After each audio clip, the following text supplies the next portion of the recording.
In this demonstration, we'll walk through the process of Procure to Pay using Dynamics 365 Business Central. We'll begin by entering a purchase invoice. We'll then pay the vendor.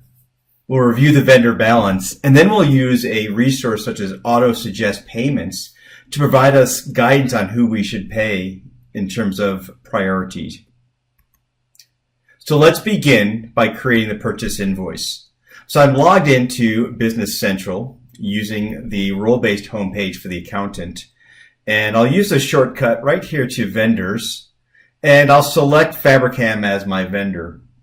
It opens up the master record, and then I can just simply collect on the purchase invoice.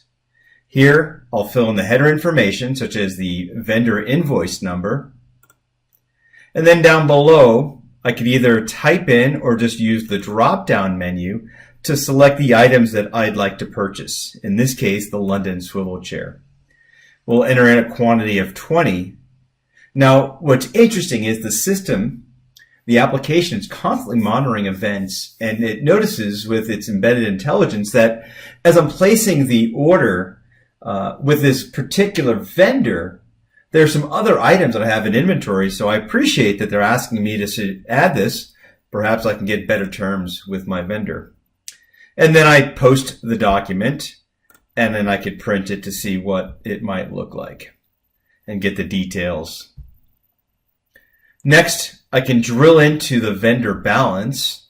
So I'll see here for the $6,526, I can click into that vendor, and I see the most recent invoice that I just posted. I'll close out of that window. And the next step is to pay the purchase invoice.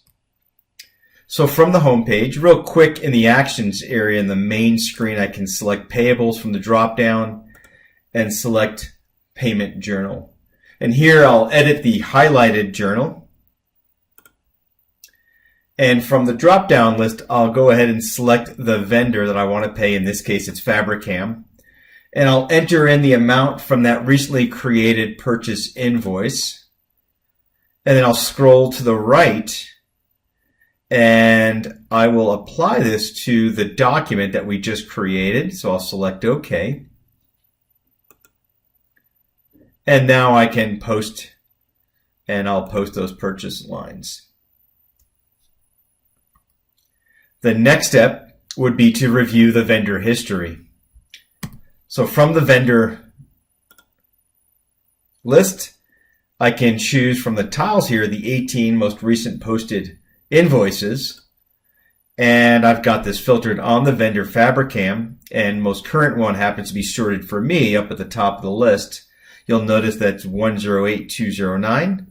We'll go ahead and select that. Now I can also hold down my Shift key as I need to do additional analysis, and I can select a few items in this list. I'll do Control C with my keyboard. 14 rows have been copied. Now I'll open up Excel, and then I'll right click or use Control V. I'll paste into Excel, and now I've got this information for me to do some additional analysis, what if scenarios. The last step was to show you how we can use auto suggestions to make payments to vendors. So we'll begin here in the home page. I'll select cash management and the submenu payment journals. Again, I'll open up that payment registration. And in the ribbon, there is an option for me in the payment journal window. There's an option for me to suggest vendor payments based on how long they're due or when they're due soon, or payments where a payment discount is available. And these are some of the settings we set up during the original configuration.